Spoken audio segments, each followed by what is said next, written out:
بسم اللہ الرحمن الرحیم۔ السلام علیکم۔ صحیح بخاری میں حضرت ابوبکر صدیق رضی اللہ تعالیٰ عنہ سے مروی ہے کہ انہوں نے فرمایا، ہم لوگ غار سے نکل کر رات بھر اور دن میں دوپہر تک چلتے رہے۔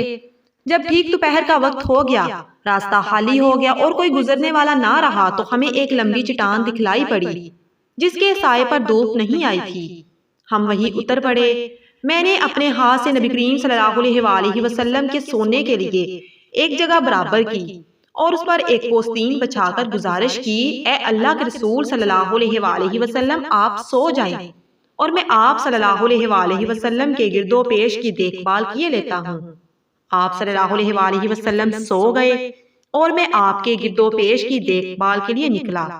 ایک چرواہا اپنی بکریاں لیے چٹان کی جانب چلا آ رہا ہے، وہ بھی اس چٹان سے وہی چاہتا تھا جو ہم نے چاہا تھا۔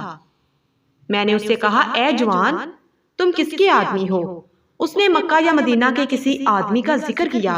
میں نے کہا، تمہاری بکریوں میں کچھ دودھ ہے؟ اس نے کہا، ہاں۔ میں نے کہا، دو سکتا ہوں؟ اس نے کہا، ہاں۔ اور ایک بکری پکڑی۔ میں نے کہا، ذرا تھن کو مٹی، بال اور تنکے وغیرہ سے صاف کر لو۔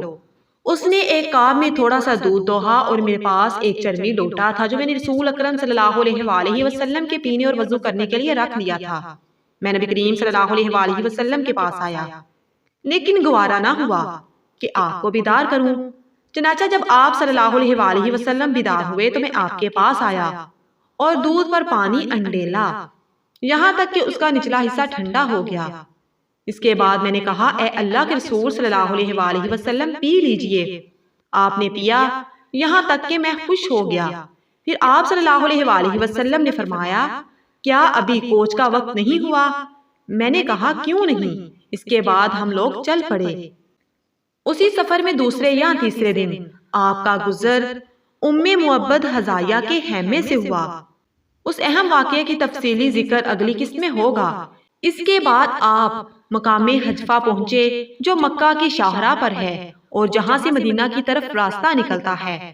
وہاں سے بیت اللہ اور مکہ کی یاد سے حضور اکرم صلی اللہ علیہ وآلہ وسلم پر اداسی کے آثار نمایاں ہوئے تو حضرت جبرائیل علیہ السلام کے ذریعے سورہ قصص کی آیت نمبر 85 نازل ہوئی، اے پیغمبر، جس اللہ نے آپ پر قرآن نازل فرمایا ہے وہ آپ کو دوبارہ پہلی جگہ لانے والا ہے۔ کہہ دیجئے کہ میرا رب اسے بھی بخوبی جانتا ہے جو ہدایت لایا ہے اور اسے بھی جو کھلی گمراہی میں ہے۔ اس آیت کے نزول کے بعد آپ صلی اللہ علیہ وآلہ وسلم کو بڑی تسکین ہوئی۔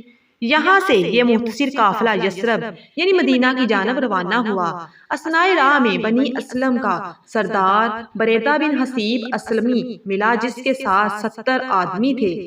قریش نے ان حضرت صلی اللہ علیہ وآلہ وسلم کی گرفتاری پر 100 اونٹ کے انعام کا اعلان کیا تھا اور بریدہ اسی انعام کے لالچ میں ان حضرت صلی اللہ علیہ وآلہ وسلم کی تلاش میں نکلا تھا۔ جب ان حضرت صلی اللہ علیہ وآلہ وسلم کا سامنا ہوا تو حضور اکرم صلی اللہ علیہ وآلہ وسلم سے شرف ہم کلامی کا موقع ملا۔